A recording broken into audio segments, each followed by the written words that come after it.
A vida de Jesus. Jesus apresentado no templo.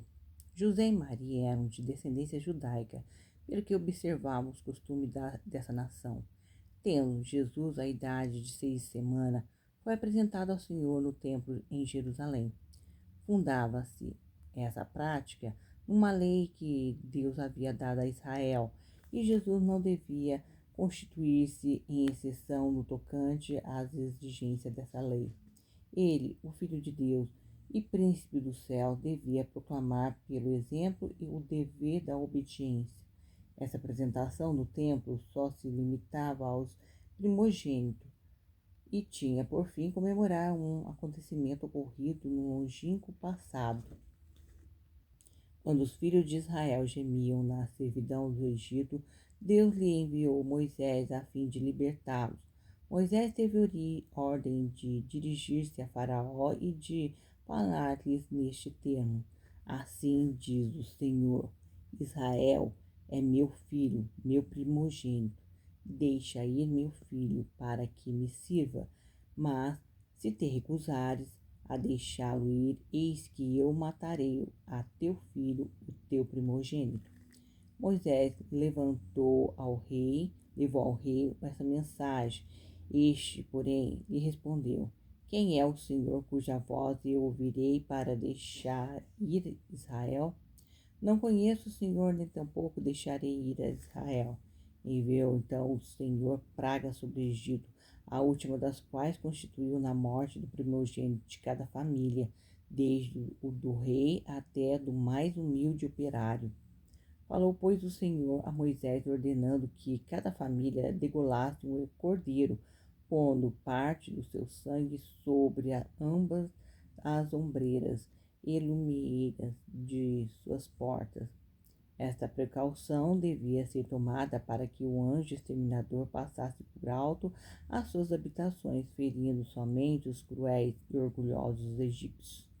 Sangue desse cordeiro, que era também denominado Páscoa, simbolizava o sangue de Cristo que, a seu tempo, Deus havia de enviar ao mundo para, do mesmo modo, ser morto pelos nossos pecados, para que todo aquele que nele cresce fosse salvo da morte eterna.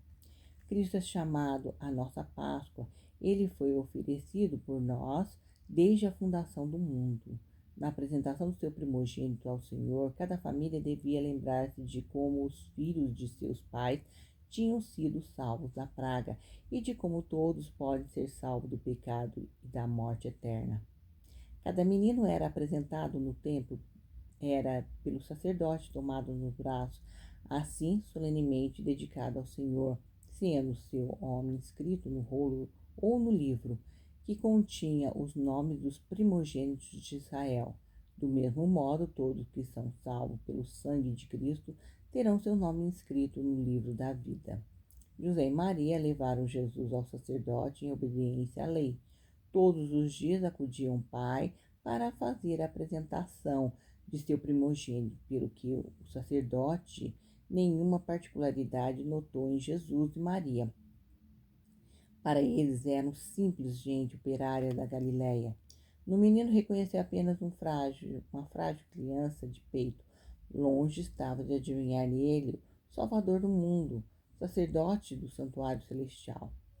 Entretanto, podia tê-lo sabido se tivesse estado em boas relações com Deus, e ele lhe teria revelado. Achavam-se nessa mesma ocasião no templo 2 fiéis ministros de Deus, servos escarnecidos no serviço do Senhor, gozavam de sua particular estima, sendo-lhe revelada coisa que aos orgulhosos sacerdotes não era dado saber. Simeão fora agraciado com a promessa de que não morreria sem que tivesse visto o Messias, e apenas o avistou no templo, reconheceu nele o ungido do Senhor. Iluminava o rosto de Jesus uma luz suave e divina, e Simeão, tomando-o nos braços, louvou a Deus, dizendo: Agora, Senhor, despede em paz o teu servo segundo a tua palavra, pois já os meus olhos viram a tua salvação, a qual tu preparaste perante a face de todos os povos, luz para iluminar as nações e para a glória do teu povo Israel.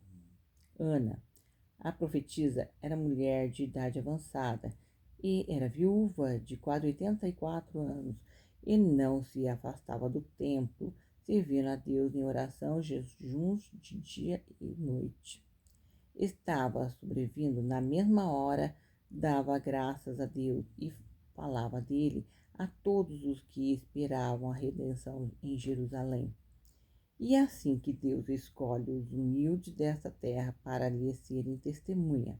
Muitas vezes o que o mundo tem em grande estima são passados por alto. Não poucos se assemelham aos sacerdotes e príncipes judeus.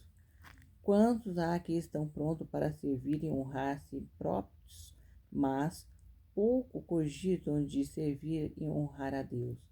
Por isso Deus não pode servir-se de tais pessoas para anunciar a outros o seu amor e misericórdia.